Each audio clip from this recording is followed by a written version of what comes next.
Las pantallas del Centro de Mando Aéreo de Colorado muestran 200 misiles soviéticos en vuelo hacia territorio norteamericano. No es un ejercicio. No hay ninguna indicación de que sea una simulación. Los sistemas de alerta temprana están activos. Los protocolos de verificación se ejecutan automáticamente. Los operadores de turno en el Mando de Defensa Aeroespacial de América del Norte siguen los procedimientos exactamente como fueron entrenados para seguirlos. Todo indica que el ataque ha comenzado. Lo que ninguno de ellos sabe todavía es que están mirando la Luna. Para entender cómo fue posible que los sistemas de defensa más sofisticados del mundo confundieran un satélite natural con una salva de misiles balísticos intercontinentales, necesitas entender cómo funcionaban esos sistemas en 1960 y cuál era la naturaleza exacta del error. El sistema de alerta temprana por misiles que el ejército norteamericano había construido a finales de los años 50 se llamaba Sistema de Alerta Temprana por Misiles Balísticos.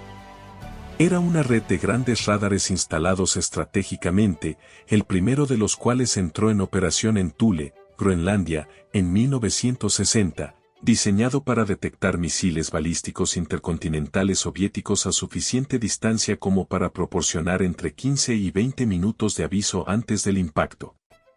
15 minutos era el tiempo que los planificadores militares consideraban mínimamente suficiente para que el presidente tomara la decisión de represalia y para que los bombarderos estratégicos que no estaban en posición de vuelo tuvieran tiempo de despegar antes de ser destruidos en tierra. El problema técnico fundamental del sistema en sus primeras versiones era la calibración. El radar no veía misiles individuales. Veía objetos en movimiento en ciertas trayectorias. El software interpretaba esos movimientos según algoritmos que habían sido diseñados y calibrados basándose en las características esperadas de misiles balísticos soviéticos. Nadie había calibrado el sistema para la Luna. En octubre de 1960, el sistema de alerta temprana de Thule entró en funcionamiento operativo. Durante las primeras semanas de operación, los técnicos y operadores trabajaban en verificar que el sistema funcionaba correctamente. Los radares producían datos que los operadores interpretaban y que los sistemas informáticos procesaban. En algún momento de ese periodo inicial, el sistema comenzó a producir lecturas que los operadores no podían explicar inmediatamente. Los radares de Thule estaban detectando algo. El movimiento de ese algo era consistente, desde la perspectiva del algoritmo de detección, con una salva masiva de misiles balísticos intercontinentales lanzados desde territorio soviético. Las alarmas se activaron. Los protocolos de verificación se ejecutaron. Y fue durante esa verificación que los operadores descubrieron la causa. El radar de Thule estaba recibiendo los ecos de la Luna. La Luna, saliendo sobre el horizonte en el ángulo preciso que la colocaba en el campo de visión del radar, producía reflexiones electromagnéticas que el sistema de procesamiento interpretaba como múltiples objetos en trayectorias consistentes con misiles balísticos. El sistema había hecho exactamente lo que fue diseñado para hacer, detectar objetos en movimiento en ciertas trayectorias sobre el horizonte. Simplemente nadie había previsto que la Luna estaría ahí. Este incidente específico de 1960 fue el primero y el más extensamente documentado de una serie de fallos similares que se produjeron en los primeros meses de operación del sistema. No fue el único caso donde objetos naturales o errores técnicos produjeron alertas de ataque soviético durante la Guerra Fría. Fue, sin embargo, el que más claramente ilustró una categoría específica de vulnerabilidad: la incapacidad de un sistema diseñado para detectar una amenaza específica de distinguir entre esa amenaza y otras cosas que producen señales similares. Los ingenieros corrigieron el problema recalibrando los algoritmos de detección para excluir objetos con las características orbitales de la Luna. Fue una corrección técnicamente sencilla, pero planteó una pregunta que los diseñadores de sistemas de alerta temprana pasarían las siguientes décadas intentando responder: ¿cuántas otras cosas que nadie había previsto podían producir señales falsas que el sistema interpretara como ataques reales?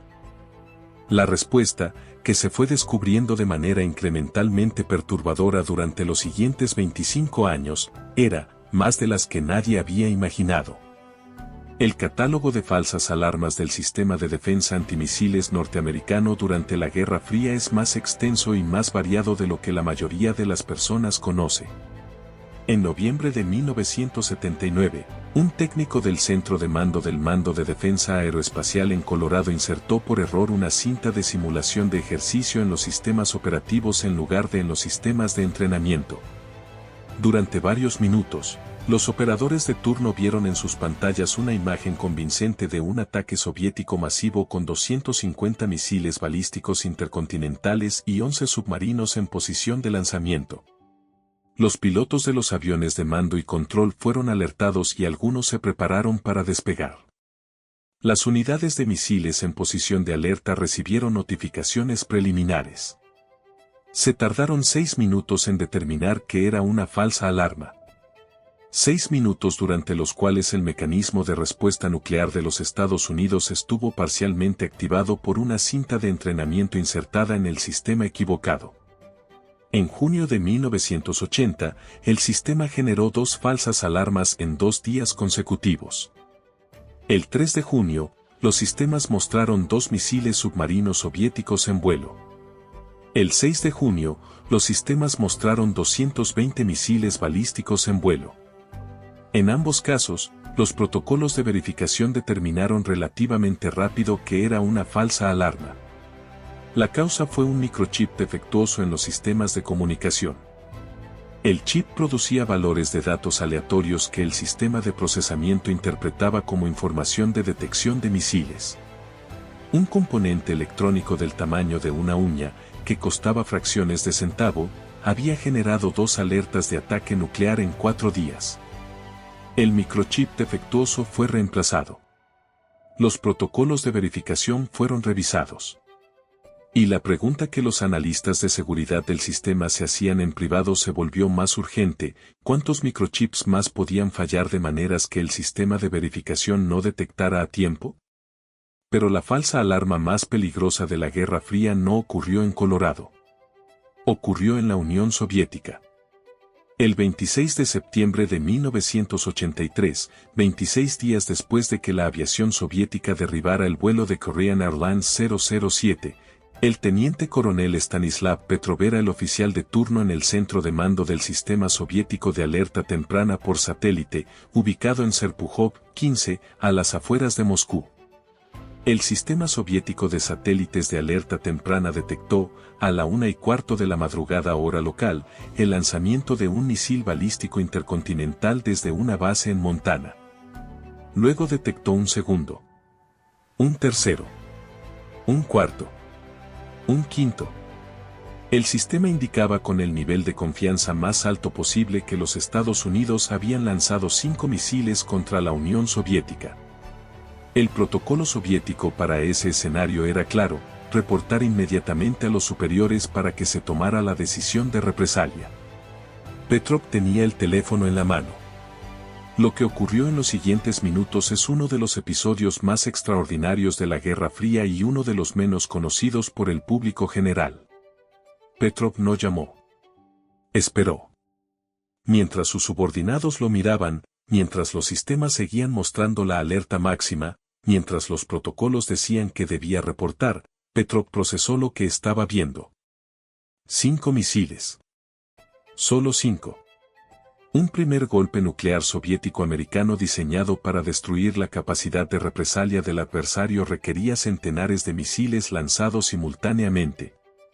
Lanzar 5 misiles contra la Unión Soviética era militarmente absurdo. Si los Estados Unidos iban a atacar, no iban a atacar con 5 misiles.